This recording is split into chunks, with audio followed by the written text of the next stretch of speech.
నమస్తే welcome to Hunter vision news. ఇప్పుడు headlines చూద్దాం.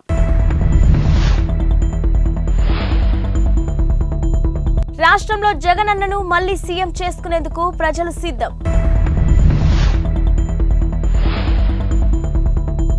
కదిరిలో వైసీపీదే గెలుపు. జిల్లా మహిళా ప్రెసిడెంట్ జ్యోతక్క.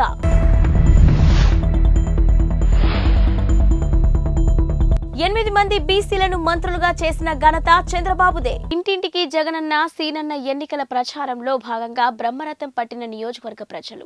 ఇక ప్రతిపక్షాల మాయా మాటలు నమ్మొద్దు, మేము సైతం సిద్ధం. ఎన్నికల ప్రచారంలో మహిళలు జోరందుకున్న ఎన్నికల ప్రచారం. రెడ్డి నగర్ ఆంజనేయ స్వామి గుడిలో పార్టీ నేతలతో కలిసి ప్రత్యేక పూజలు నిర్వహించారు. నర్సారావుపేట నియోజకవర్గంలోని ఎన్నికల ప్రచారాన్ని ప్రారంభించిన నర్సారావుపేట గౌరవ శాసనసభ్యులు డాక్టర్ గోపిరెడ్డి శ్రీనివాసరెడ్డి. నర్సారావుపేట నియోజకవర్గం పరిశీలకులు షేక్ గులాం రసూల్. ఈ సందర్భంగా నర్సారావుపేట శాసనసభ్యులు డాక్టర్ గోపిరెడ్డి శ్రీనివాసరెడ్డి, నర్సారావుపేట నియోజకవర్గం పరిశీలకులు షేక్ గులాం రసూల్ మాట్లాడుతూ రాష్ట్ర ప్రభుత్వం ఈ 4.5 ఏళ్లలో చేసిన అభివృద్ధి సంక్షేమ పథకాలను ప్రజలకు వివరించి ఓట్లు అడుగుతున్నామని అన్నారు. ఈ ఎన్నికల్లో అత్యధిక మెజార్టీతో విజయం సాధించడం ఖాయమని ఆయన ధీమా వ్యక్తం చేశారు. అన్ని వర్గాల ప్రజల అభ్యున్నతికి తోడ్పడే విధంగా మేనిఫెస్టో ఉందని, వైఎస్ఆర్ కాంగ్రెస్ పార్టీ విజయం సాధిస్తుందని అన్నారు. ఎన్నికల శంఖారావాన్ని మోగిస్తూ ఈరోజు మొట్టమొదటిసారిగా 3వ డివిజన్ నుంచి ఈరోజు ప్రచారంలో భాగంగా ఈరోజు చూస్తూ ఉంటే తెలుగుదేశం పార్టీ వాళ్ళు నరసరావుపేట సీటుని ఎందుకు ఇవ్వట్లేదనేది ఈరోజు ప్రజల్లోకి వెళ్ళి చూస్తూ ఉంటే నిజంగా నేనైతే గుంటూరు పరిశీలకులుగా వచ్చినప్పుడు నేను ఇక్కడేదో అసలు ఇక్కడ పార్టీ ఎందుకని స్ట్రాంగ్గా ఉందా లేదా అనేది చూడటానికి వస్తే ఏ గడపకి వెళ్ళినా కూడా ఈరోజు 99% ప్రజలు ఈరోజు ఎంతో హర్షాలు చేస్తూ మహిళలు కూడా స్వచ్ఛందంగా బయటకు వచ్చి ఈరోజు గోపిరెడ్డి శ్రీనివాసరెడ్డి గారిని డాక్టర్ గారిని ఎట్టి పరిస్థితుల్లో కూడా మళ్ళీ ఎన్నికలు ఎప్పుడు వస్తాయి, ఎప్పుడు వాళ్ళకి మళ్ళీ మన విజయం చేకూర్చే విధంగా కూడా ముందుకు సాగాలని చెప్పని పెద్ద ఎత్తున బ్రహ్మరథం పట్టడమే కాకుండా మహిళలు కూడా స్వచ్ఛందంగా అపార్ట్మెంట్స్లో నుంచి వాటి నుంచి వచ్చి వాళ్ళ యొక్క హారతులు ఇస్తూ ఉంటే చూస్తూ ఉంటే నిజంగా తెలుగుదేశం పార్టీ ఇక్కడ అభ్యర్థిని పెట్టడానికి కూడా వాళ్ళ వెన్నులో ఎందుకు వణుకు పుడుతుందా అనే విషయం కూడా చాలా స్పష్టంగా అర్థమైంది. నరసరావుపేట నియోజకవర్గంలో ఈరోజు ఎన్నికల ప్రచారం పట్టణంలో 23వ వార్డులో ప్రారంభించుకోవడం జరిగింది.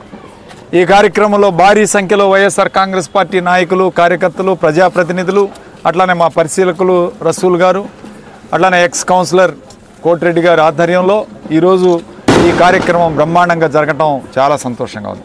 ప్రతి ఇంటికి వెళుతున్నాం, ప్రతి గడపకి కూడా వెళుతున్నాం. ప్రజలు జగన్మోహన్ రెడ్డి గారు చేసిన మంచి పనులు, ఈరోజు సంక్షేమ పథకాలు అందరికీ కూడా చేరటం, కులాలకు అతీతంగా, పార్టీలకు అతీతంగా, మతాలకు అతీతంగా ఈరోజు ప్రతి ఒక్కరికి కూడా పథకాలు అందజేయటం చాలా గొప్ప విషయం. ప్రజలందరూ కూడా హర్షిస్తున్నారు. మళ్ళీ ఎప్పుడు ఎన్నికలు వస్తాయా, జగన్మోహన్ రెడ్డి గారిని ఎప్పుడు గెలిపించుకుందామా, మళ్ళీ ముఖ్యమంత్రిని చేసుకోంటేనే మాకు ఈ పథకాలన్నీ వస్తాయని చెప్పే భావనతో ప్రజలందరూ కూడా ఉండటం చాలా సంతోషకరమైన విషయం. ఈరోజు ఇప్పుడే చూసాం ఎక్స్ కౌన్సిలర్ ఇంతకుముందు, మరి ఈరోజు జగన్మోహన్ రెడ్డి గారు చేస్తున్న మంచి పనులు, సంక్షేమ పథకాలు ప్రతి కుటుంబానికి చేరుతున్నాయి. వాలంటీర్ వ్యవస్థ అద్భుతంగా ఉంది. వాలంటీర్లు ఈరోజు బ్రహ్మాండంగా పనిచేస్తూ ఉన్నారు. వాళ్ళు ప్రతి గడపకి వచ్చి పెన్షన్లు ఇవ్వటమే కాకుండా ప్రభుత్వ పథకాలని కూడా అందించే కార్యక్రమం చేస్తున్నాం. నిన్న మరి జనసేన తెలుగుదేశం పార్టీ కలయిక చూసాం. ఈ వార్త న్యూస్ నెంబర్ 1. కదిరి నియోజకవర్గంలోని వైఎస్ఆర్ కాంగ్రెస్ పార్టీని అత్యధిక మెజార్టీతో గెలిపించడంతో పాటు ముచ్చటగా 3వసారి జెండా ఎగరవేస్తామని ఆ పార్టీ జిల్లా మహిళా అధ్యక్షురాలు అరుణ అలియాస్ జ్యోతక్క పేర్కొన్నారు.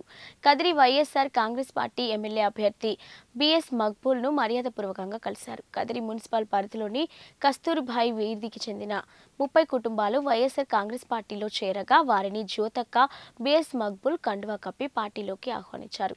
ఈ సందర్భంగా వారు మాట్లాడుతూ కదిరి నియోజకవర్గంలోని సౌమ్యుడు, మంచి మనసున్న వ్యక్తిని ముఖ్యమంత్రి వైఎస్ జగన్మోహన్ రెడ్డి అభ్యర్థిగా ప్రకటించడం కదిరి ప్రజల అదృష్టంగా భావిస్తున్నామన్నారు.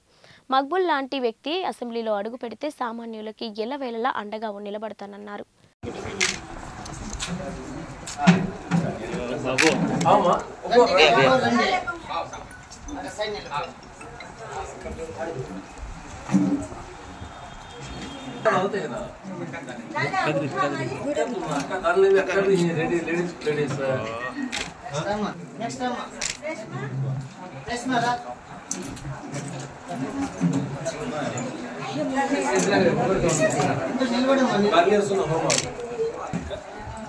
मैं फिरो मजरा नेक्स्ट टाइम इधर फिरो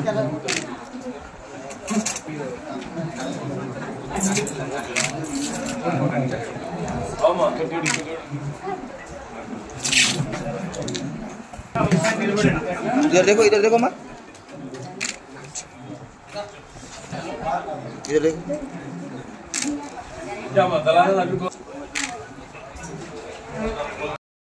ఎమ్మెల్యే క్యాండిడేట్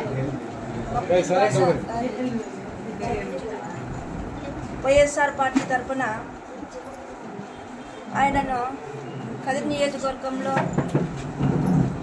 అత్యంత మెజార్టీతో గెలుపొందించుకొని మన పార్టీని ఇంకా బలంగా ముందుకు తీసుకెళ్ళి అట్టడుగు వర్గ ప్రజలను మనము ముందరికి నడిపించి వాళ్ళ బాగోగులను, వాళ్ళ సాధక బాధకాలను, వాళ్ళ కష్ట నష్టాలను కూడా అన్నీ పంచుకోవాల్సిన బాధ్యత మనందరిపైన ఉంది. ముఖ్యంగా ఇప్పుడు ముందుకు వచ్చినటువంటి క్యాండిడేట్ అబ్దుల్ బాషా అన్న పైన ఈ బాధ్యత ఎక్కువ ఉంటుందని చెప్పేసి నియోజకవర్గం పైన ఈ ప్రజలకందరికీ కూడా న్యాయం చేస్తాడని చెప్పేసి ప్రజల పక్షాన్ని నిలబడి ప్రజలు అత్యధికంగా మెజార్టీ సంపాదించుకొని మెజార్టీతో గెలుపొంది మన నియోజకవర్గానికి ఎమ్మెల్యేగా, నూతన ఎమ్మెల్యేగా రాగలుగుతాడని చెప్పేసి నేను బలంగా నమ్ముతున్నాను. గుంటూరు జిల్లాలోని తెదేపా కార్యాలయంలో గురువారం నాడు జైహో బీసీ కార్యక్రమాన్ని నిర్వహించారు. ఈ కార్యక్రమంలో తాడికొండ తెలుగుదేశం పార్టీ ఎమ్మెల్యే అభ్యర్థి తెనాలి శ్రవణ్ కుమార్ మాట్లాడుతూ 8 మంది బీసీలను మంత్రులుగా చేసిన ఘనత చంద్రబాబుదే అని కొనియాడారు. వైకాపా పార్టీ వెనుకబడిన వర్గాలను అమానవీయంగా హత్య చేశారని ధ్వజమాడారు. ఈ కార్యక్రమంలో గుంటూరు తూర్పు ఇన్ఛార్జ్ మహమ్మద్ నజీర్, నగర పార్టీ అధ్యక్షుడు డేగల ప్రభాకర్ తదితరులు పాల్గొన్నారు. రాజకీయ పదవుల్లో భాగంగా స్థానిక సంస్థల్లో 20% రిజర్వేషన్ ఇచ్చి అనేక మందిని సర్పంచులుగా, ఎంపీటీసీలుగా, జిల్లా పరిషత్ చైర్మన్లుగా, కౌన్సిలర్లుగా, కార్పొరేటర్లుగా, చైర్మన్లుగా కూడా చేసిన సంగతిని మనం మర్చిపోకూడదు. ఆ తర్వాత అదే వరవాడిని చంద్రబాబు నాయుడు గారు కొనసాగించి సమాజంలో సగభాగం ఉన్న బీసీలు 50% పైగా ఉన్న బీసీలని అన్ని రంగాల్లో అభివృద్ధి తీసుకురావాలనే ఉద్దేశంతో 33.4 దాదాపు 34% రిజర్వేషన్లు పెంచి అనేక రంగాల్లో ముందుకు తీసుకొచ్చారు. అంతేకాకుండా అసలు బీసీ సంక్షేమానికి ఒక విభాగం అంటూ ఉండేది కాదు. సోషల్ వెల్ఫేర్లో ఒక భాగంగా ఉండేది తప్ప బీసీ సంక్షేమ శాఖ అనే ఒక శాఖ లేదు. దాన్ని కేవలం తెలుగుదేశంగా పార్టీ తీసుకొచ్చింది. అంతేకాదు నారా చంద్రబాబు నాయుడు గారు బీసీ సంక్షేమ విభాగాన్ని ప్రత్యేకంగా ఏర్పాటు చేశారని కూడా మీకు గుర్తు చేస్తాం. అంతేకాదు రెసిడెన్షియల్ స్కూల్స్ పెట్టింది ప్రత్యేకంగా బీసీలకి తెలుగుదేశం పార్టీ. ఏలేశ్వరం మండలం తూర్పు లక్ష్మీపురం గ్రామంలో బీజేపీ జిల్లా అధ్యక్షుడు చిలుకూరి రామ్ కుమార్ పర్యటించారు. గత 10 రోజుల క్రితం గ్రామంలో నూతనంగా ఏర్పాటు చేసిన బీజేపీ జెండాను గుర్తు తెలియని వ్యక్తులు జెండాను పీకి జెండా ఫోల్ను వంచి ఈ ఘటనను చిలుకూరి పరిశీలించారు. అనంతరం నూతన బీజేపీ పార్టీ జెండాను ఆవిష్కరించారు. ఆయన ఈ సందర్భంగా మాట్లాడుతూ ఇటీవల 10 రోజుల క్రితం ఇక్కడ నా చేతుల మీదుగా జెండా ఆవిష్కరణ జరిగిందని, బీజేపీకి పెరుగుతున్న ఆదరణను చూసి గుర్తు తెలియని దుండగులు జెండా ఫోల్ను వంచి జెండాను పక్కనే ఉన్న కాలువలో పడేయడం దారుణమని అన్నారు. ఈ చర్యకు పాల్పడిన వారిపై చట్టపరమైన చర్యలు తీసుకోవాలని కోరారు.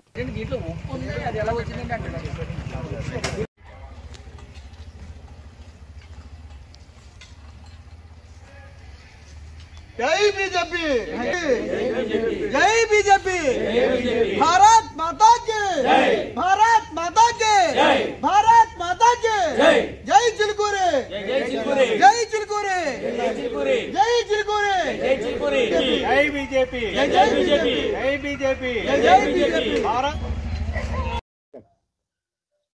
ప్రతిపాడు నియోజకవర్గంలో ఏలేశ్వరం మండలంలోని తూర్పు లక్ష్మీపురం గ్రామంలో మా స్థానిక కార్యకర్తలు, బీజేపీ కార్యకర్తలు జెండా దిమ్మ కట్టి జెండా ఎగిరేయడం జరిగింది. నేనే స్వయంగా వచ్చి జెండా ఎగిరేయడం జరిగింది.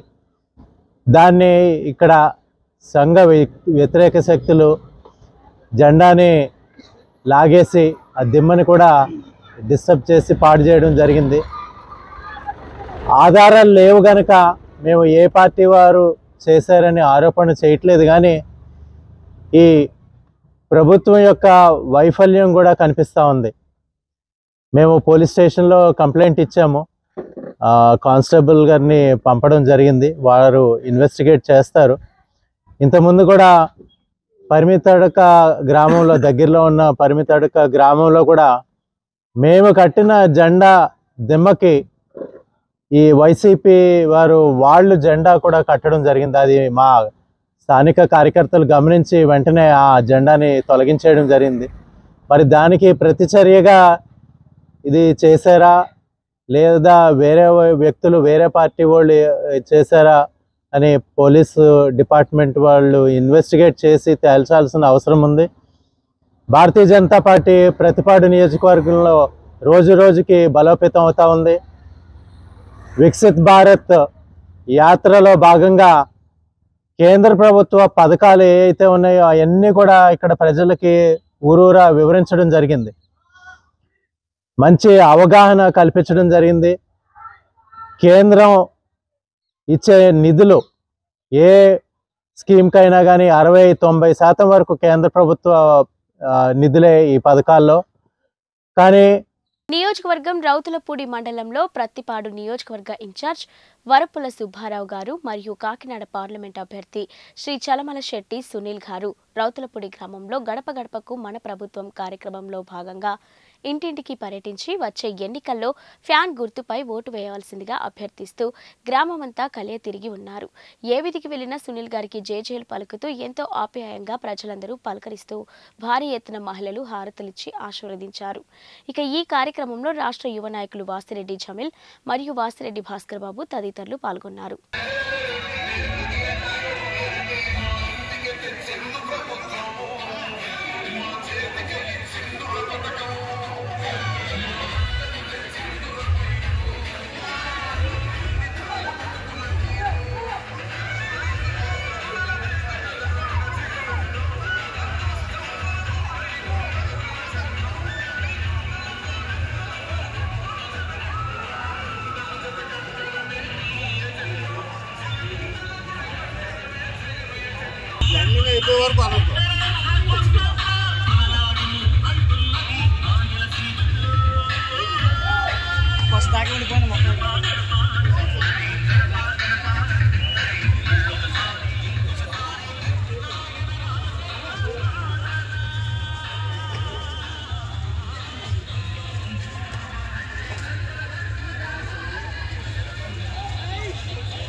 రైల్వే న్యూ కాలనీలోని ప్రాంతంలో ఉన్న ఇందిరానగర్ కాలనీకి రోడ్లు డ్రైనేజీలు ఏర్పాటుకు వాసుపల్లి గణేష్ కుమార్ సొంత నిధులు కేటాయించారు.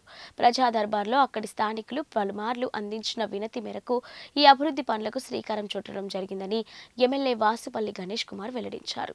ఇక బుధవారం ఉదయం ఆధ్వర్యంలో జరిగిన శంకుస్థాపనకు ఆయన ముఖ్య అతిథిగా హాజరై కొబ్బరికాయ కొట్టి శంకుస్థాపన చేశారు. ఈ సందర్భంగా వాసుపల్లి గణేష్ కుమార్ మాట్లాడుతూ ఇక్కడి మురికివాడ ప్రాంతంలో ఉన్న పేదలు కష్టాలు తెలిసిన నేతగా తన వంతు రోడ్లు డ్రైనేజ్ ఏర్పాటు చేస్తున్నానని అన్నారు. గతంలో పెద్దలు విజయసాయిరెడ్డి నేతృత్వంలోని ఈ కాలనీ అభివృద్ధికి నాంది పలికిందన్నారు. ఇక కాలనీ వాసులు అభ్యర్థన మేరకు ఇంటి పనులు కాని 1+3 భవన నిర్మాణాలు చేసి డబుల్ బెడ్రూమ్ ఫ్లాట్లు అందించడానికి సిద్ధంగా ఉన్నామన్నారు.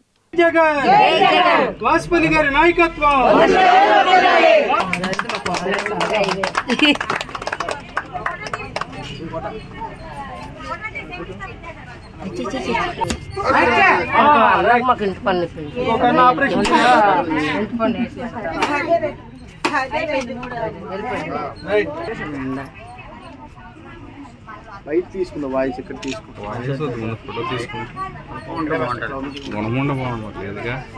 బయట తీసుకున్నా. పొట్టి శ్రీరాములు నెల్లూరు జిల్లా ఆత్మకూరు పట్టణంలోని HP పెట్రోల్ బంక్ పక్కన దంత వైద్యశాలను senior civil surgeon doctor Avinash ప్రారంభించారు. ఈ కార్యక్రమానికి పట్టణంలో అభిరామ్ హాస్పిటల్ అధినేత డాక్టర్ శ్రావణ్ కుమార్, వెంకటేశ్వర ప్రజా వైద్యశాల వైద్యులు డాక్టర్ ప్రవీణ్ కుమార్, ఆత్మకూరు సిఐ వేణు ముఖ్య అతిథులుగా హాజరయ్యారు. ఈ సందర్భంగా వైద్యులు అవినాష్ మాట్లాడుతూ అత్యాధునిక పరికరాలతో వైద్య సేవలు అందిస్తామని, ఆత్మకూరు చుట్టుపక్కల ప్రాంత ప్రజలు ఈ అవకాశాన్ని సద్వినియోగం చేసుకోవాలని కోరారు.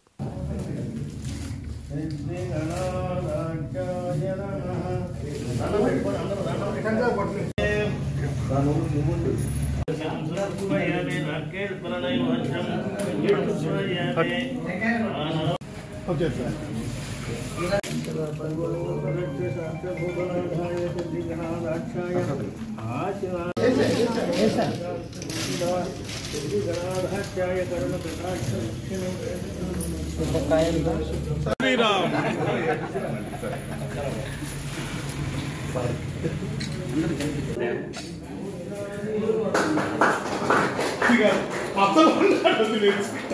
ఉన్నాడు సార్ డాక్టర్ గారు, అసలు ఉన్నాడు తెచ్చేసి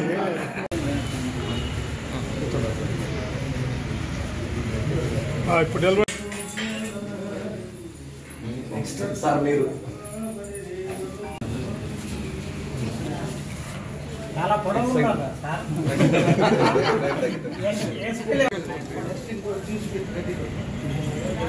ఆయన అందరూ అంతే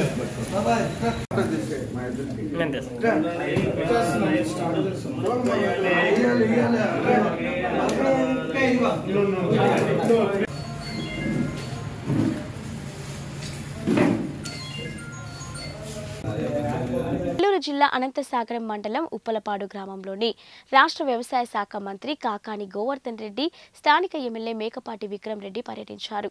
గ్రామంలో నూతనంగా నిర్మించిన రైతు భరోసా కేంద్రం, గ్రామ సచివాలయం, doctor YSR village health clinic భవనాలను ప్రారంభించారు. అనంతరం ఏర్పాటు చేసిన బహిరంగ సభలో మంత్రి కాకాని గోవర్ధన్ రెడ్డి మాట్లాడుతూ వైసీపీ ప్రభుత్వం వచ్చిన తర్వాత మధ్యవర్తులు లేకుండానే నేరుగా ప్రభుత్వ పథకాలు లబ్ధిదారులకు చేరుతున్నాయని తెలిపారు. ఇచ్చిన హామీలన్నీ కూడా పూర్తి చేసి ఓట్లు అడిగేందుకు ఇవాళ ప్రజల్లోకి వెళ్తున్నామన్నారు. ఇటీవల నెల్లూరు జిల్లాలో జరుగుతున్న పరిణామాలను ప్రస్తావిస్తూ అవసరాల కోసం వచ్చిన వారు మాత్రమే వైసీపీని వీడిపోతున్నారని, జగన్ కోసం పనిచేసేవారు పార్టీలోనే ఉన్నారన్నారు. ఇక రాష్ట్రం అభివృద్ధి చెందాలంటే వైఎస్ఆర్ కాంగ్రెస్ రావాల్సిందేనని, వైఎస్ఆర్సీపీకి ఓటు వేయాలని అందరినీ కోరాడు.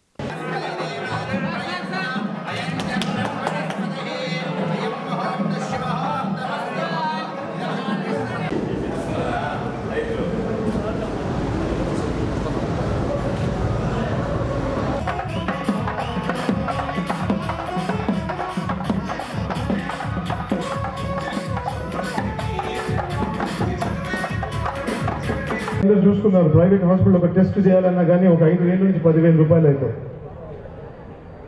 నుంచి గెలిపించాలని కోరుకుంటూ ఈ అవకాశం ఇచ్చిన పెద్దలందరికీ ధన్యవాదాలు తెలుపుకుంటూ ముగిస్తున్నాం. Thank you.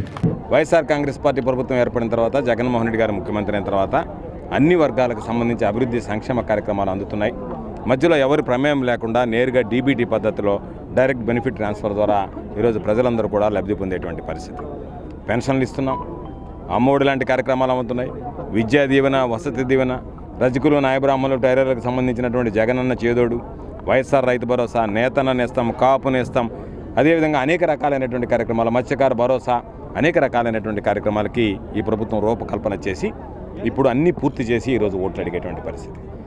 తెలుగుదేశం పార్టీకి, వైఎస్ఆర్ కాంగ్రెస్ పార్టీకి ఉన్నటువంటి ప్రధానమైనటువంటి వ్యత్యాసం, చంద్రబాబు నాయుడు హామీలు ఇచ్చి మహిళల రుణమాఫీ అని చెప్పి రుణమాఫీ చేయకుండానే గద్దె దిగిపోయాడు. రైతుల రుణమాఫీ అని చెప్పి రైతుల రుణమాఫీ చేయకుండానే పదవి వదులుకుని వెళ్ళిపోయాడు. జగన్మోహన్ రెడ్డి గారు మహిళలకు సంబంధించి 4 విడతల్లో సంఘబంధాల సభ్యులకి ఎంతైతే బకాయిలు ఉన్నాయో సార్వత్రిక ఎన్నికలు జరిగే నాటికి వాళ్ళ ఖాతాలో జమ చేస్తానన్నాడు. 4 విడతలు జమ చేశాడు. అదేవిధంగా ఈరోజు రైతు భరోసా 12,500, 4 విడతలు 50,000 అన్నాడు. 1,000 రూపాయలు పెంచి 13,500 చేసి 5 విడతలకు పొడిగించి 50,000 అని చెప్పినటువంటి ముఖ్యమంత్రి గారు 67,500. అంటే చెప్పినటువంటి ప్రతి వాగ్దానాన్ని దాదాపుగా 99% ఈరోజు నిలబెట్టుకొని ప్రజల్లోకి వచ్చేటువంటి పరిస్థితి. కాబట్టి రొంటి వ్యత్యాసాన్ని గమనిస్తే ఈరోజు ప్రజలందరూ కూడా ఈరోజు జరుగుతున్నటువంటి విషయం మీడియా కాస్త హైప్ చేయడానికి ప్రయత్నం చేసినా, అనేక రకాలైనటువంటి విన్యాసాలు ప్రదర్శిస్తున్నా, ఈరోజు ఒక పక్క సిద్ధం సభలు జరుగుతున్నాయి, ఒక పక్క రా కదలిరా అని చెప్పి రకరకాలైనటువంటి సమావేశాలు జరుగుతున్నాయి. నిన్న చంద్రబాబుది, పవన్ కళ్యాణ్కి సంబంధించినటువంటి ఉమ్మడి సమావేశం జరిగింది. ఎవ్వరు కూడా ఈరోజు ప్రజలు ఆదరించకపోతున్నారు. ప్రజలు కలిసి రావడం లేదు. ఈరోజు గ్రౌండ్ లెవెల్లో క్షేత్రస్థాయిలో టీడీపీ జనసేనకు సంబంధించి ఎవరు కూడా పోటీ చేయడానికి ఉత్సాహం చూపించడం లేదు. ఓటు వేయడానికి ప్రజలు ఆస్తుత చూపించడం లేదు. కాబట్టి రేపు జరిగేటువంటి ఎన్నికల్లో మరలా చెప్తున్నా, సూర్యుడు తూర్పున ఉదయిస్తాడు, పడమట అస్తమిస్తాడనేటువంటిది ఎంత వాస్తవమో రేపు 2024లో మరో నెల లోపల జరిగేటువంటి ఎన్నికల్లో మరలా తిరిగి వైఎస్ఆర్ కాంగ్రెస్ పార్టీ అధికారంలోకి వస్తుంది. జగన్మోహన్ రెడ్డి గారు ముఖ్యమంత్రి అవుతాడు. ఈరోజు ఉన్నటువంటి అన్ని విధానాలు, రైతు పక్షపాత ప్రభుత్వం, మహిళా పక్షపాత ప్రభుత్వంగా, పేదల పక్షపాత ప్రభుత్వంగా ఏదైతే విధానాలు ఈరోజు జగన్మోహన్ రెడ్డి గారు ప్రవేశపెట్టాడో ఆ విధానాలన్నీ సమగ్రంగా సంపూర్ణంగా భవిష్యత్తులో కూడా కొనసాగుతాయి. కాబట్టి తప్పనిసరిగా వైఎస్ఆర్ కాంగ్రెస్ పార్టీకి ఆశీస్సులు అందించడానికి ప్రజలందరూ సిద్ధంగా ఉన్నారని చెప్పి ఈ సందర్భంగా తెలియజేస్తూ మమ్మల్ని ఈ కార్యక్రమానికి ఆహ్వానించినందుకు ఈరోజు సోదరుడు స్థానిక శాసనసభ్యుడు విక్రమరెడ్డి గారు ఈరోజు ప్రజల్లోకి వెళ్ళి ప్రజల సమస్యలు తెలుసుకుంటూ అతి కొద్ది కాలంలోనే ఈరోజు ప్రజల దగ్గర బ్రహ్మాండమైనటువంటి ఎమ్మెల్యేగా పేరు ప్రఖ్యాతులు తెచ్చుకున్నాడు. తెలంగాణ ప్రాంతంలో మావోయిస్టు కార్యకలాపాలు లేవని, రానున్న ఎన్నికల్లో ఎలాంటి అవాంఛనీయ సంఘటనలు జరగకుండా చర్యలు తీసుకుంటున్నట్లు రామగుండం పోలీస్ కమిషనర్ శ్రీనివాస్ అన్నారు. రానున్న పార్లమెంటు ఎన్నికల దృష్టిలో ఉంచుకొని మావోయిస్టుల ప్రభావిత ప్రాంతాల్లో పోలీసులు ముమ్మర కూంబింగ్ చేపడుతున్నారు. తెలంగాణ మహారాష్ట్ర సరిహద్దు ప్రాణహిత నది తీర ప్రాంతాల్లో డ్రోన్ కెమెరాలతో పోలీసులు నిఘా ఏర్పాటు చేశారు. నీల్వాయి పోలీస్ స్టేషన్ పరిధిలోని Venchapalli, ferry point, Neelwai police స్టేషన్ను Ramagundam police commissioner Srinivasulu, Mancherial DCP Sudhir కేకెన్లతో కలిసి సందర్శించారు. ఇంకా మావోయిస్టు ప్రభావిత ప్రాంతాల్లో ఎలాంటి అవాంఛనీయ సంఘటనలు జరగకుండా సరిహద్దు ప్రాంతాల్లో ముమ్మర తనిఖీలు చేపడుతున్నారు. ప్రజలు ఒక సురక్షితమైన, ప్రశాంతమైన వాతావరణంలో, స్వేచ్ఛాయుత వాతావరణంలో ఓటు వినియోగించుకునేలా చర్యలు చేపడుతున్నట్లు సిపి తెలిపారు.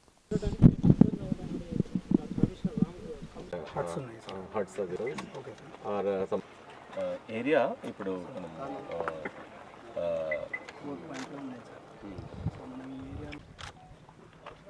సో అన్ని చెక్ కరెక్ట్ ఉన్నాయి. Okay sir. మోటార్స్ ఏమేమి చెక్ చేస్తారు? మోటార్స్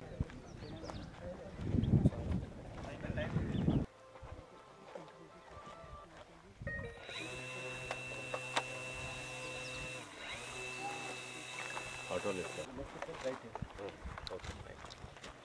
ఓకే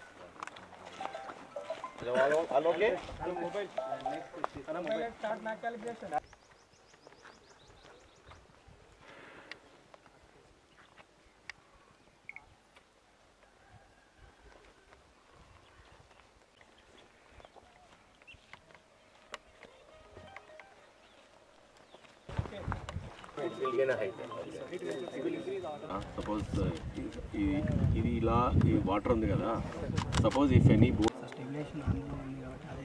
అదే అంతే స్టెబిలైజ్ చేస్తాం. మన కెమెరా ఎటు వెళ్తుందో సో ఇది వాటర్లో చూసుకోండి సార్. కెమెరా ఎక్కడంటే అక్కడ చూడండి. ఇక్కడ దీనికి తీసుకురావాలంటే అలా డబుల్ కిక్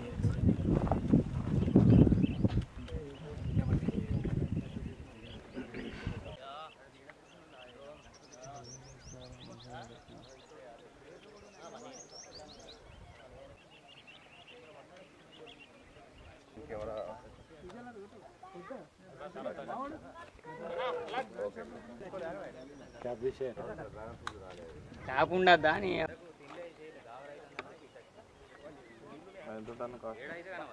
మీకు అందరికి ఈత వచ్చా?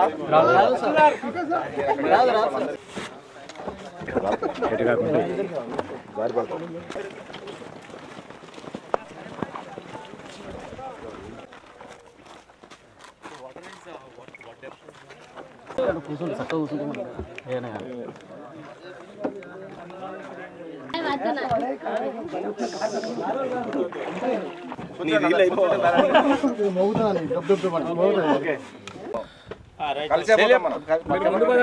మేము వచ్చింది మీకోసం అన్న, మీరు ఎట్లా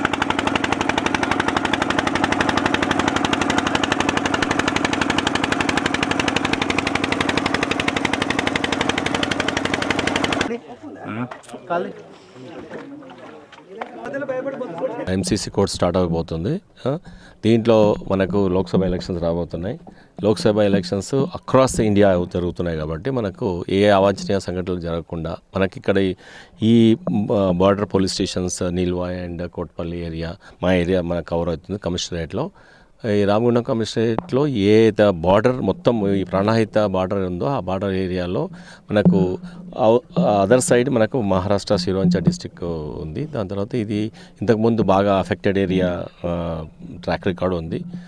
దాంట్లో భాగంగా మనము ఇక్కడ కమింగ్ ఎలక్షన్స్లో దృష్టిలో పెట్టుకొని ఎలాంటి ఇన్సర్జెన్సీ ఇట్లా లోపలికి మన ఏరియాకి ఎవరు ఎక్స్ట్రీమిస్ట్ ఎల్డబ్ల్యూ వింగ్స్ ఎవరు రాకుండా ఉండడానికి కోసం మనము ఇక్కడ ఉన్న ఇన్ఫర్మేషన్ బేస్డ్ అయ్యి మనం ఈరోజు టెరైన్ అంతా ఎట్లా ఉంది, దాని తర్వాత మనం ఎంత పగడబందిగా దీన్ని మొత్తం సీల్ చేసుకోవచ్చు మనము అని చూసుకోవడానికి నేను డీసీపీ మంచిర్యాల తర్వాత ఆల్ అదర్ ఆఫీసర్స్ ఇక్కడ డిఎస్పీ గారు అందరూ వచ్చినాము. దాంట్లో భాగంగానే ఈ ఏరియాలో ఫెరీ పాయింట్స్ ఎన్ని ఉన్నాయి, ఈ ఫెరీ పాయింట్స్ క్రాస్ ఏరియాస్ ఎందుకు క్రాస్ చేయడానికి పాయింట్స్ ఏమైనా ఉన్నాయి, తర్వాత మన యొక్క ఇన్ఫర్మేషన్ ఏముంది ఇవన్నీ తెలుసుకోవడానికి ఇక్కడ రావడం జరిగింది. దాంట్లో భాగంగానే ఈరోజు ఈ బోట్లో వెళ్ళి ఆ ఫెరీ పాయింట్స్ అన్నీ చూసుకొని 2-3 ఫెరీ పాయింట్స్ని మేము అబ్జర్వ్ చేయడం జరిగింది. దాంట్లో భాగంగా మేము ఇక్కడ డ్రోన్ని కూడా ఆపరేట్ చేసాం పైన. ఎప్పుడు మనం ఫెరీ పాయింట్లు వాడుకోలేము, ఎందుకంటే ఇట్స్ ఫెరీ పాయింట్లో మనం ఫోర్స్ మూమెంట్ అనేది కష్టంగా ఉంటుంది. సో డ్రోన్ ఆపరేషన్ ఈరోజు కూడా స్టార్ట్ అయింది. డ్రోన్ ఆపరేషన్లో భాగంగా మనకు తర్వాత ట్రాకింగ్ దాన్ని ఇది ఇప్పటి వరకు ఉన్న బులెటిన్ అప్డేట్స్. మరిన్ని అప్డేట్స్తో మళ్ళీ కలుద్దాం.